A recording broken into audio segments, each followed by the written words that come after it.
Today we've got a beautiful Coober Pedy crystal rough piece, and while it looks really white and smoky at the moment, it has a skin on it that I think is very white, and when I grind that skin down, I do believe that there's some absolutely beautiful pattern right underneath. I think I'm going to slice it into 2 pieces so we can make a nice large cushion cut and a smaller stone. It weighs 38 carats, but my plan is to get around 10 carats of color, and that way I know I'm going to be making money. So let's get on the wheel and see how we go.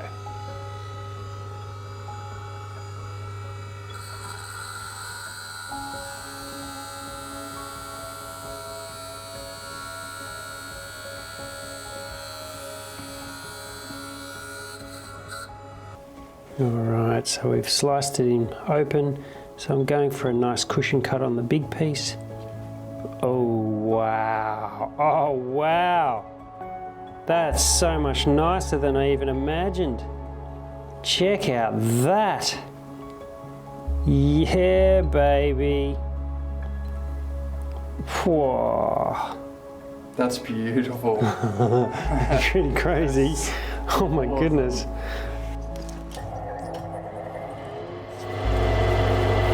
Oh, look at that colour.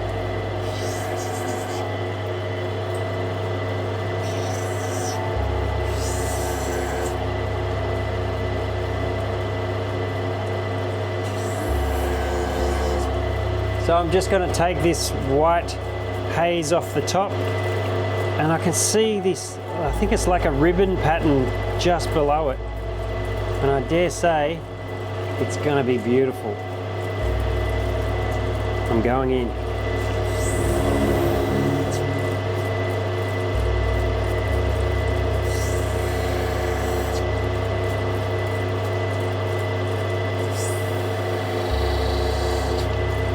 It's coming through.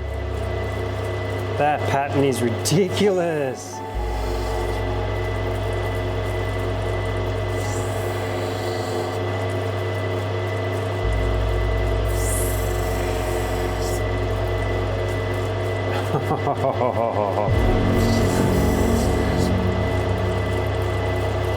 Wow. Oh, wow, that was such a good buy, this one. Look at that color.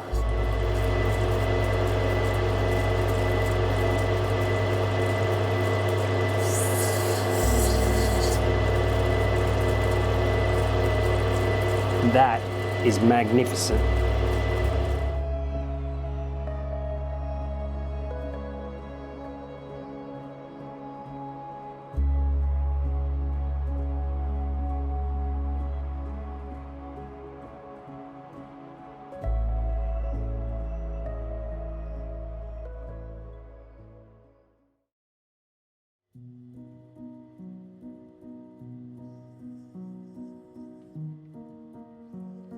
You know, I spent many years thinking that Lightning Ridge was the only type of opal that really mattered. My dad used to look at white opal every so often, and he used to cut it, but I never really saw what was so nice about it. But lately, I've been seeing some really beautiful gems, and this one is no exception. The pinks and mauves in a gem like this, you don't really get from Lightning Ridge opal. So Coober Pedy can have some pretty unique stuff as well. And while this is white looking, it is still considered crystal, as it's translucent when held up to the light. The patterns are off the planet, with ribbon pattern and flagstone combined together to make a pretty unique gemstone. Oh, and don't forget, I sliced off that smaller piece, which I'll give to my son Saxon, and he'll cut that one to show him how nice this opal can cut. I'm pretty impressed.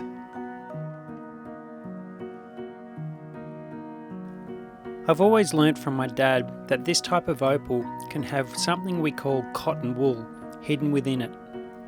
You don't often see it until you've polished the gem and let it dry completely. It's a white cloudy substance that can really ruin a gem once it's polished. Natural cracks can also stay hidden until the opal is fully dried out, when all the water has evaporated from those tiny fractures that can be hidden. That's why it's a good habit to let your opal dry out before you keep grinding away. This way you can spot any hidden issues early on, instead of risking a change in shape or unexpected loss of carats after you've done more work. I've got to admit it, I've been missing out for years, thinking Coober Pedy was just plain white stuff you find in duty-free shops for $100. Boy, was I wrong. There's so much more to it than I realised. Now, I've always been a fan of Andamuka opal for its unique qualities, similar to Coober Pedy, but still distinct in its own way. And then there's Queensland Boulder opal, which is stunning too, but honestly, I've never been too keen on cutting it.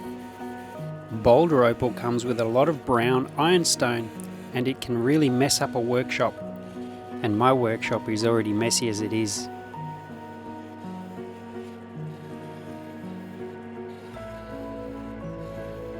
Australia is truly the lucky country, especially when it comes to opals. Around 99% of the world's opals is sedimentary opal, and I believe it comes from here. It's the most stable type of opal you'll find anywhere. And most other countries produce volcanic opals, which are far less stable, and they can't often survive once they're out of water. They tend to crack as they dry. And I hate to say it without sounding biased, but Australian opal is the best. And what I'm totally biased about is I still consider Lightning Ridge, the home of the black opal, my true home. It's what I know, live, love and breathe. But I know everyone has their own favourite type of opal, and we're all drawn to something different. So let me know what's your favourite type of opal.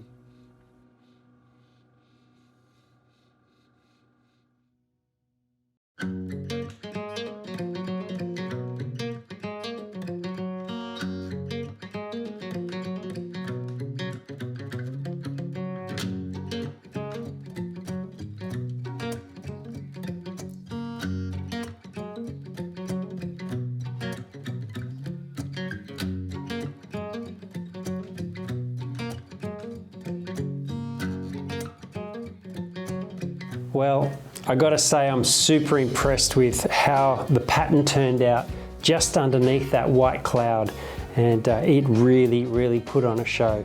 So I just want to see what carats it weighs. I was aiming for 10 all up, and I still have this little piece which I'm going to let Saxon cut in a reel, which will be great, so keep an eye out for that. And this one weighs 11.95 carats, so that's really great. Over 10 carats would have been my goal. 10 carats was my absolute minimum, and what a gem.